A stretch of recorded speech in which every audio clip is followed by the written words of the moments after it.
नमस्कार दोस्तों, मेरा नाम है अमन कुमार। आज हम देखने वाले क्लास 10th के बायोलॉजी का कुछ महत्वपूर्ण प्रश्न, जो कि इस बार आप लोगों का एग्जाम है, तो आप लोगों के एग्जाम में ये सब क्वेश्चन आने वाला है। तो आप लोग मेरे चैनल पर नए हैं तो इस चैनल को सब्सक्राइब कर दीजिएगा। और आज हम देखने वाले क्या चीज़, 10th का बायोलॉजी का कुछ महत्वपूर्ण प्रश्न, जो कि 2025 के एग्जाम में, बिहार बोर्ड के एग्जाम में आने वाला है। ठीक है, तो बिना समय बिताते हुए वीडियो को आगे देखते हैं। चलिए, क्वेश्चन नंबर 1 में है, पौधे हरे क्यों होते हैं। पौधे जो है हरे क्यों होते हैं, हम लोग जो पौधा देखते हैं वो हरा क्यों होता है। तो क्लोरोफिल वर्णक की उपस्थिति के कारण पौधे पौधे हरे होते हैं। ठीक है ना, पौधे जो है क्लोरोफिल वर्धक के कारण जो है पौधे हरे होते हैं। ठीक है ना, चलिए आगे देखते हैं।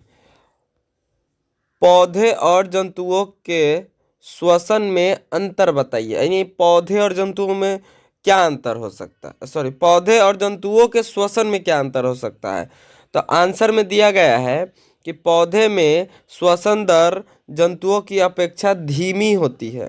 पौधे में क्या है कि श्वसन दर जंतुओं की अपेक्षा धीमी होती है, और पौधे के द्वारा बहुत कम मात्रा में गैसों का परिवहन होता है, जबकि जंतुओं में बहुत अधिक मात्रा में गैसों का परिवहन होता है। समझ में आ गया दोस्तों कि पौधे और जंतुओं के श्वसन में अंतर क्या होता है।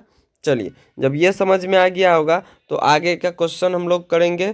Question number 1, sorry, next question है, ऑक्सी हीमोग्लोबिन क्या है।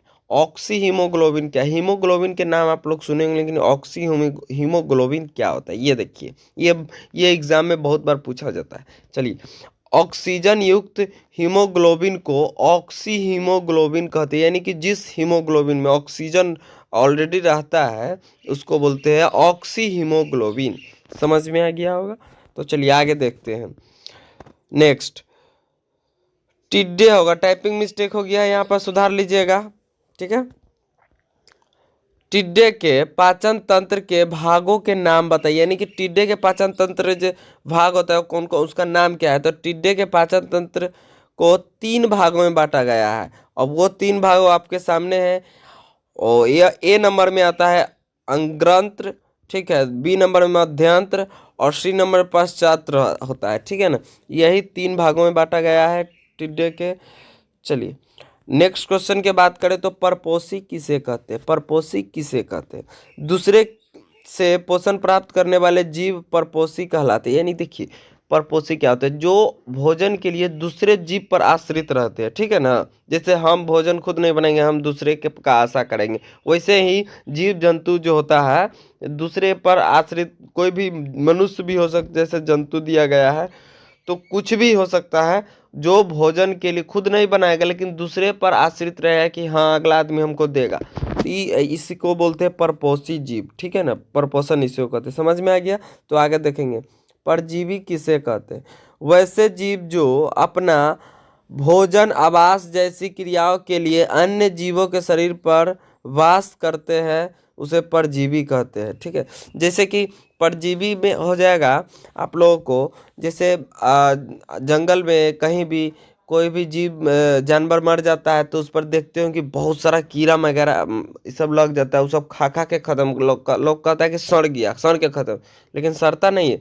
उसमें जो है परजीवी नामक, जैसे जू, मक्खी सब उस पर लगा हुआ रहता है, वही उसको खा खा करके खत्म कर देते। बहुत सारा रहता है तो खत्म हो जाता है, उसी को बोलते हैं परजीवी जीव। जैसे कि आप लोग देख रहे हैं, जू हो गया, जंतु हो गया, इत्यादि हो गया। ठीक है, चलिए नेक्स्ट क्वेश्चन है, समभोजी से आप क्या समझते हैं। समभोजी क्या होता है। तो समभोजी वह जीव है जो भोजन को विष्ठा अथवा मल के रूप में प्राप्त करते हैं, उसे समभोजी कहते हैं। समभोजी इस बार एग्जाम में पूछने का चांस है। ठीक है ना, तो जैसे कि हो गया सुअर, जैसे कि वह जीव जो भोजन जो है मल मल के रूप में प्राप्त कर, जिस मल के रूप में कुछ भी हो सकता है खाता है, जैसे सुअर आजकल ज़्यादा प्रचलित है, तो वो एग्जाम्पल के तौर पर हो जाएगा।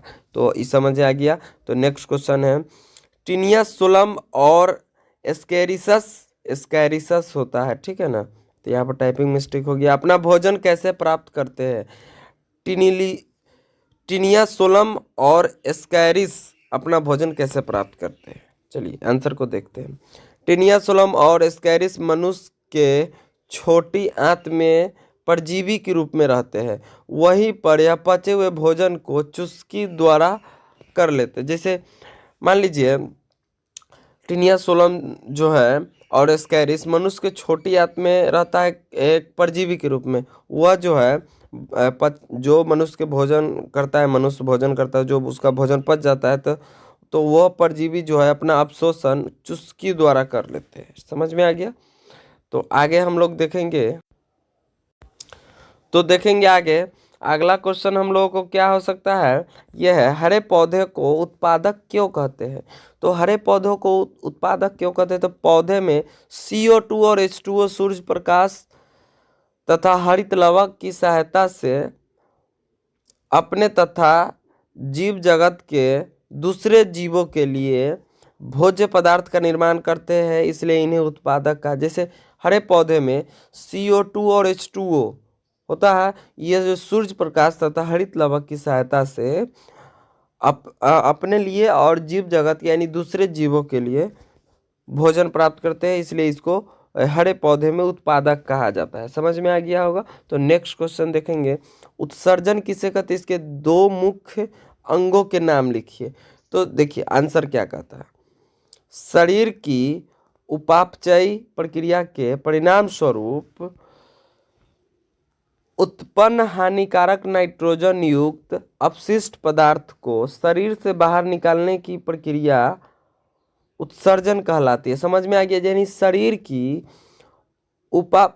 उपपचयी, जैसे कि जो पचा हुआ होगा चाहे नहीं भी पचा हुआ होगा, प्रक्रिया के परिणाम स्वरूप उत्पन्न हानिकारक नाइट्रोजन युक्त अपशिष्ट पदार्थ, ठीक है, को शरीर से बाहर निकालने की क्रिया को उत्सर्जन कहते हैं।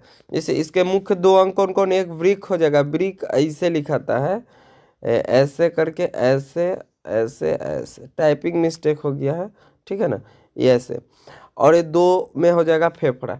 तो समझ में आ गया होगा? तो अभी तक आपने मेरे चैनल को सब्सक्राइब नहीं किए हैं, लाइक कमेंट नहीं किए, तो ज़रूर करिए, अपने दोस्तों के पास शेयर ज़रूर करिएगा। चलिए मिलते हैं नेक्स्ट वीडियो में बहुत जल्द ही। जय हिंद, जय भारत।